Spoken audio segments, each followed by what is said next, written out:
Good evening बंधुरा आजके रातेर डिनारटा तुम्हारे साथे शेयर करब। चलो देखो आमी आगे आलू पटल केटे रेखे दिएछिलाम, सेटा कड़ा गरम करे तेल दिए आगे पटलटा भाजा भाजा करे निएछि, तार उपर आलूटा चापिয়ে दिएछि। एकसाथेई करछि, पटलटा भेजे आर नामाइनि, तार उपरेई तुले दिएछि आलूटा। आलूटाও একটু ভালো করে ভাজা ভাজা করে নেব। তারপরে টমেটোটা কাটবো। টমেটোটা কাটতে মনে ছিল না, ভুলে গেছিলাম। আবার টমেটোটা নিয়ে ভালো করে ধুয়ে নিয়ে আর এই টমেটোটা কেটে নিচ্ছি। পটলের তরকারিতে টমেটো না দিলে ভালো লাগে না খেতে। আমি ম্যাক্সিমাম তরকারিতেই টমেটো দিয়ে করি। টমেটো ছাড়া আমি রান্নাই করতে পারি না, আমার জন্য রান্না ঠিকঠাক যেন হয় না। আর এদিকে মেয়ের সাথে গল্প করছি, ও কথা বলছে, হাসছে, মা যেভাবে রান্না করছে না করছে ও শিখবে বলে আমাকে বলছে আমি করবো, আমাকে একটা রুটি দাও বেরোবো, এইসবই বলছিল। আমি যদি বড় হওয়া তারপরে করবি।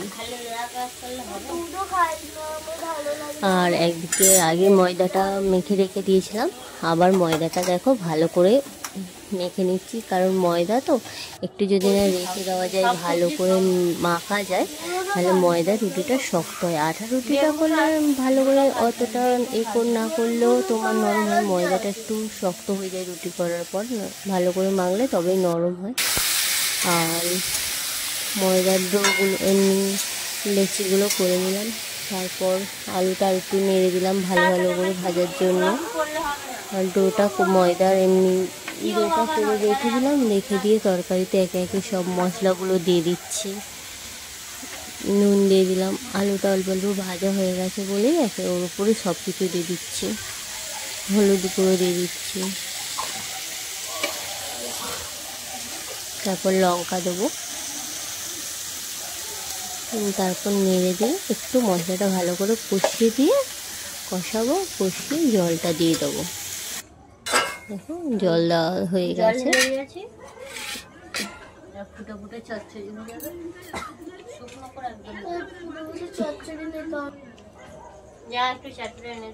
আর আমার মেয়ে বলছে এই সবজি খাবো না, ওই সবজি। আমি আবার ওকে বললাম যে যা চাটুটা ছিল না এখানে, একটু চাটুটা এনে দে। ও বলে ঠিক আছে, আমি আমার মায়ের হাতে সব কাজ করে দেবো বলেও আনতে যাচ্ছে। ঘরের কাজ হচ্ছে তো, সব একটা ঘরের মধ্যে সব কিছু, কত কিছু অসুবিধা হচ্ছে, সব কিছু এক জায়গায় নেই, এলোমেলো সব অগোছালো হয়ে রয়েছে। ও চাটুটা এনে দিল আর আমি লেচিগুলো ভালো করে গোল পাকিয়ে নিচ্ছি। আর চাটুটা গরম করতে দিয়ে দিয়েছি। চাটুটা গরম করার মধ্যে আমি রুটির এগুলোকে গোল গোল পাকিয়ে দিচ্ছি। তারপর রুটিটা বেলতে আরম্ভ করে দিয়েছি। তারপর রুটিটা ভেজে নেবো, একে একে সব রুটিই ভেজে নেবো। দেখো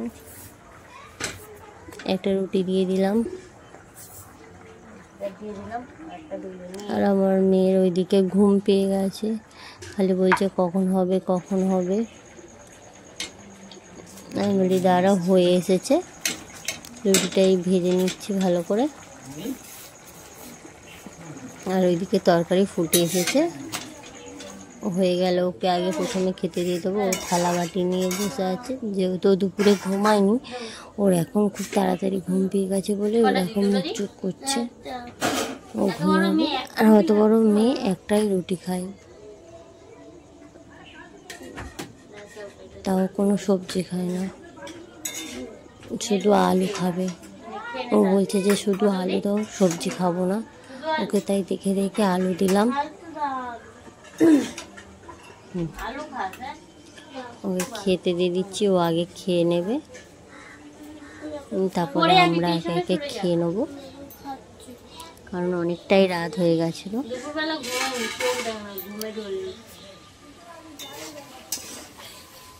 ও ঘুম পেয়েছে, গরম লাগছে বলে হাতটা সরিয়ে নিল। কারণ তরকারি হতে হতেই ওকে তুলে দিয়েছিলাম। তারপরে একে একে সবাইকে খেতে দিয়ে দিচ্ছি, খেতে দিয়ে দিলাম, আমিও খেয়ে নেবো। পেঁয়াজটা কেটে দিয়ে, কাঁচা পেঁয়াজটা রুটির সাথে ভাতের সাথে সব কিছুর সাথেই আমাদের খেতে ভালো লাগে, আমরা খাই। আর ওর ওইদিকে রুটি খেতে খেতে ঝাল লেগেছে বলে লালটা হাঁ করে করছে, কারণ ওর গালে একটু ঘা হয়েছে তো, ঠান্ডা লাগিয়ে ফেলেছে, সেই জন্য তরকারিতে একটুখানি ঝাল দিলেই ওর অনেক